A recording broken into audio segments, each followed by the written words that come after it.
अरे भ्रष्ट लोगों का गांव में क्या काम है? हमारा मुखिया तो श्याम है। हमरा मुखिया श्याम है। हमरा मुखिया श्याम है। हमरा मुखिया श्याम है। हमरा मुखिया श्याम है। हमारा मुखिया श्याम है। हमारा मुखिया श्याम है। हमारा मुखिया श्याम है। हमारा मुखिया श्याम है। गांव वालों की आवाज सुनकर मुखिया उधम चंद बाहर आ जाता है और देखता है कि अब की बार चुनाव में श्याम भी खड़ा हो चुका है। मुखिया एक मुस्कान के साथ श्याम की तरफ देखता है और वापस अंदर चला जाता है। उधम चंद जैसे ही अंदर जाता है आराम से बैठकर अखबार पढ़ने लगता है। तभी उसका बेटा गर्जन भी वहाँ जाता है। ए बापू, वो 2 कौड़ी का श्याम चुनाव में खड़ा हो रहा है, देखा आपने? देखा। अरे तो कुछ करो तो सही। अरे चिंता मत कर रहे, कुछ नहीं होगा। इस जैसे पहले भी मेरे खिलाफ खड़े हुए हैं, पर पिछले 2 बार से हम ही जीत रहे हैं ना। बोल। अरे पर अब उसकी खूब इज्जत है गांव में। ये सियासत है बेटा, सियासत। इसमें महानता से कुछ नहीं होता। अरे दिमाग चाहिए होता है, दिमाग। मैं कह रहा हूँ ना कि तेरा बाप ही जीतेगा, है तो चिंता मत कर। गांव का मैदान खचाखच भरा है। सभी लोग शाम को देखने के लिए वहां खड़े होते हैं और जैसे ही शाम मंच पर चढ़ता है तो मानो पूरा मैदान तालियों की गड़गड़ाहट से कांप उठता है। मेरे भागलपुर के भाइयों और बहनों, मुझे शायद आप लोगों को बताने की आवश्यकता नहीं है मेरे बारे में। आपका अपना आलू पूरी वाला श्याम सिंह। ठेला तो अब नहीं है, पर हाँ, कभी मन करे तो आ जाना, बनाकर अवश्य खिला सकता हूँ। भाइयों, पिछले 8 से 10 वर्ष से जो इस गांव के अंदर हो रहा है उसे हम सब देख ही रहे हैं। सड़कों की समस्या, शिक्षा की समस्या, स्वच्छता की समस्या और भी न जाने कितनी समस्याएं जिसे हम सब लोगों ने झेला है पिछले कई सालों से। तो मेरा आपसे वादा है कि अगर ये चुनाव में जीत गया तो इस गांव का विकास अवश्य होगा। ये गांव, इसकी सड़कें, इसकी मिट्टी मेरा घर है। ये गांव मेरी जन्मभूमि है, मेरी कर्म भूमि है और आप लोग मेरा परिवार है। और परिवार का सदस्य होने के नाते मैं आपसे प्रार्थना करता हूं कि कृपया अपने इस परिवार के सदस्य को अपना सहयोग दें, ताकि हम अपने इस घर को एक ऐसी ऊंचाई पर ले जाएं कि हमारी आने वाली पीढ़ियां भी हम पर गर्व करें। बस यही एक प्रार्थना इस श्याम सिंह की है अपने इस परिवार से। जय राम जी की भैया।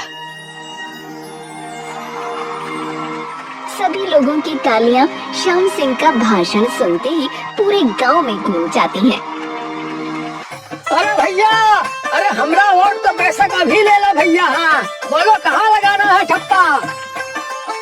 अरे हमारा नेता कैसा हो? श्याम सिंह जैसा हो। हमारा नेता कैसा हो? श्याम सिंह जैसा हो।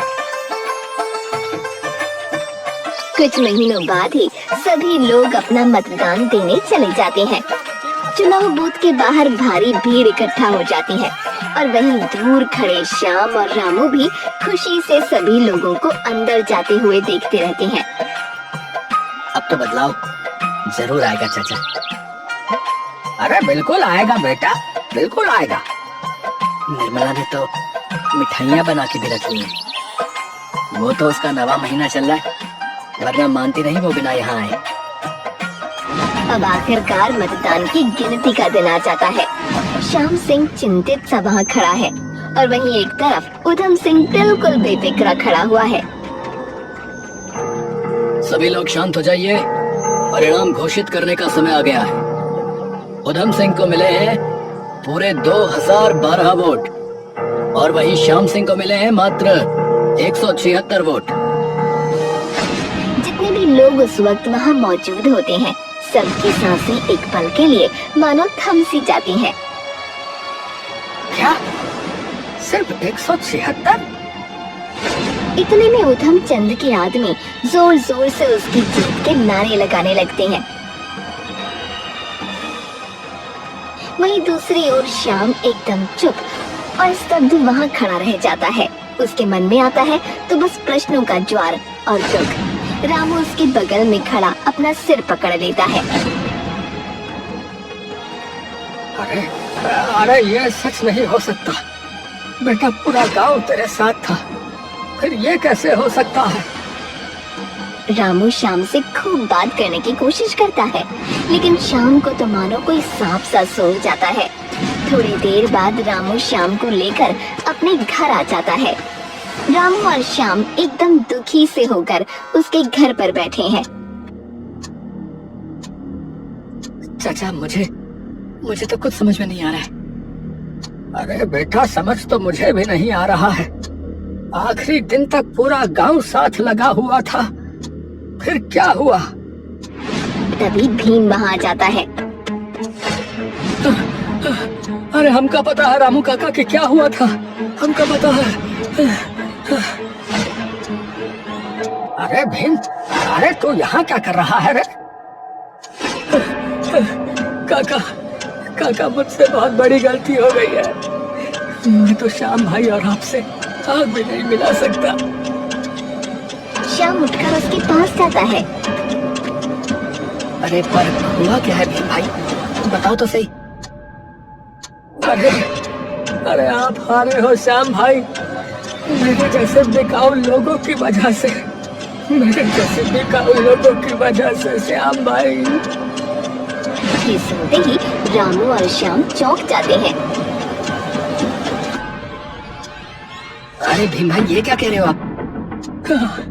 सच कह रहा हूँ भैया। चुनाव से पिछली रात उधम चंद के आदमी आए थे। उन्होंने मुझे 10,000 रुपए दिए और बोला कि जो है वोट उधम सिंह को ही देना है। मेरे बेटे की स्कूल फीस भरनी थी तो मन में लालच आ गया भैया, और मुझे लगा कि सिर्फ कुछ लोगों के वोट से क्या ही हो जाएगा, तो मैंने उसे वोट दे दिया भैया। पर मुझे तब पता चला जब वो जीत गया कि उसने सिर्फ मुझे नहीं बल्कि गांव के हर इंसान को जैसे हो सकता है वैसे, मतलब पैसा, शराब, यहाँ तक कि मारने की धमकी भी दी है भैया। ये सुनते ही श्याम और रामू दंग रह जाते हैं। मुझे माफ कर देना श्याम भाई। मेरे जैसे लोगों की वजह से इसके जैसे कमीने टाइप के लोग जीत जाते हैं हर बार। अरे भैया ठीक है माना, पर इतने लोग कैसे खरीद लिए उसने? मुझे भी कुछ तो गड़बड़ लग रही है। शाम तू घर जा, मैं और भीम पता करके आते हैं कि माजरा क्या है। मैं भी आता हूँ ना चाचा। अरे नहीं, तेरा आना ठीक नहीं है, तू घर जा। निर्मला चिंता कर रही होगी। ठीक है चाचा।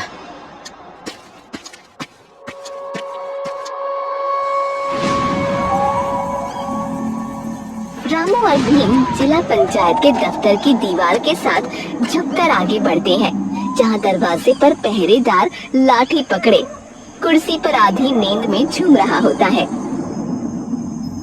अरे भीम सुन, सीधा सामने से नहीं जा सकते हैं, उसका ध्यान बटाना होगा, समझे? रामू जमीन से एक पत्थर उठाता है और दूर अंधेरी गली की तरफ जोर से फेंक देता है। कौन है? कौन है वहाँ? कौन है?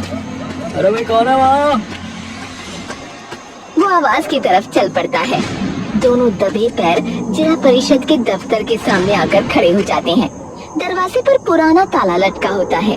भीम एक पत्थर उठाकर उस ताले को तोड़ देता है और सीधा रामू के साथ अंदर घुस जाता है। अंदर होता है तो सिर्फ अंधेरा। रामू तभी अपनी जेब से टॉर्च निकालकर जलाता है और इधर उधर देखने लगता है। रामू धीरे से सभी कागज देखने लगता है। अचानक भीम के हाथ में एक मोटी सी फाइल लग जाती है जिस पर लिखा होता है मतदान सूची। रामू काका, अरे मिल गया, ये देखो। चल चल लेकर चल इसे फटाफट। पर ये तो जुर्म होगा रामू काका। अरे अगर उधमचंद बना रहा इस गांव का मुखिया तो जुर्म इससे भी बड़ा हो जाएगा, समझा? सोच ले फिर अगले 5 साल कैसे भुगतेगा उसको तू। हाँ, रामू और भीम दौड़ते हुए सीधा श्याम के घर आ जाते हैं। अरे अरे क्या हुआ? और धीरे बोलना, निर्मला सो रही है। रामू और भीम श्याम को फाइल दिखाते हैं। अरे भैया, अरे घपला बहुत बड़ा हुआ है। साजिश रची है तुम्हारे खिलाफ, साजिश। क्या कह रहे हो भैया? कौन सी साजिश? अरे पहली ये कि आधे लोग तो वोट देने ही नहीं आए भाई, और उनके नाम के सामने वोट का ठप्पा लगा हुआ है। मतलब ये कि इन्होंने वोट दिया है, ये बता रहा है। आपको कैसे पता? अरे मैं बताता हूँ भाई, मेरे चाचा शहर में थे, समझ गए? फिर भी उनके नाम के आगे देखो छप्पा लगा है, कैसे लग गया? और दूसरी बात, 45 नाम इस सूची में नए हैं जिन्हें कभी किसी ने देखा तक नहीं। तू खुद देख। एक मिनट, ये जो पता है, यहाँ तो सिर्फ एक इंसान रहता है। इस जगह से 10 वोट कैसे गए हैं? हाँ, सिर्फ इस एक पते से नहीं, बाकी के कुछ पतों से कम 20-20 वोट पड़े हैं। तो अब अरे कल सबूत के साथ जाएंगे पुलिस को लेकर जिला पंचायत के दफ्तर, और जो भी इसके पीछे है उसे सजा जरूर दिलवाएंगे। अगले दिन रामू और श्यामू थाने जाकर उस घपले की शिकायत दर्ज कर देते हैं। उस घपले में उधमचंद के साथ जिला पंचायत के कई अफसरों के नाम भी आते हैं। देखिए, हमने सभी सबूतों की जांच कर ली है और उधमचंद को अभी से ही गांव के मुखिया पद से निष्कासित किया जाता है, और 2 हफ्ते बाद फिर से गांव में चुनाव कराए जाएंगे, और इस बार सारी चीजें मेरी देखरेख में की जाएंगी। आप निश्चिंत रहिए। आपका बहुत बहुत धन्यवाद डीएम साहब। हाँ ठीक है, धन्यवाद। 2 हफ्ते बाद गांव में दोबारा चुनाव कराए जाते हैं, लेकिन इस बार मतगणना पूरी ईमानदारी और पारदर्शिता के साथ होती है, और आखिर में वो दिन आ जाता है जिसका इंतजार शाम को बेसब्री से होता है। इस बार के चुनाव में उधम सिंह को मिले हैं 26 वोट और श्याम सिंह को मिले हैं भारी मात्रा में 1500 वोट। श्याम खुशी से उछलकर रामू के गले लग जाता है। अरे 1500! जीत गए चाचा, हम जीत गए चाचा, हम जीत गए चाचा। अरे अरे हम नहीं बेटा, अरे पूरा गांव जीत गया बेटा, पूरा गांव जीत गया। तभी श्याम की नजर वहाँ तंग खड़े उधम सिंह पर पड़ती है। श्याम छाती तान कर उधम सिंह के पास जाता है। क्या हुआ उधमचंद, अभी मेरा घर चलाओगे? अरे ओ, ये खुशी ज्यादा दिन तक नहीं रहेगी तुम्हारी यहाँ। तुझे लगता है कि मुखिया बनना आसान है? एक बात तो पक्की है उधम सिंह कि उसके बारे में तुम्हें कुछ नहीं पता, क्योंकि तुमने कौन सा फर्ज निभाया मुखिया का? बोलो, तुम्हारे लिए तो आसान ही था ना। और अगर दिक्कत आती है तो आए फिर। अपने इस परिवार और अपने आने वाले बच्चे के भविष्य के लिए तो मैं न जाने कितनी परेशानियां झेल सकता हूँ, समझे? तभी भीम दूर से चिल्लाता हुआ वहाँ आता है। अरे बहुत बहुत बधाई हो भैया, अरे तुम्हें लड़का हुआ है श्याम भाई। ये सुनते ही श्याम के चेहरे पर एक अनोखी सी मुस्कान आ जाती है। गांव के सभी लोग श्याम को कंधे पर बैठाकर पूरे गांव के चक्कर लगाने लगते हैं, और रामू दूर खड़ा आंखों में आंसू लिए ये सब देखता रहता है। आखिरकार हो ही गया परिवर्तन। जय हो जय हो।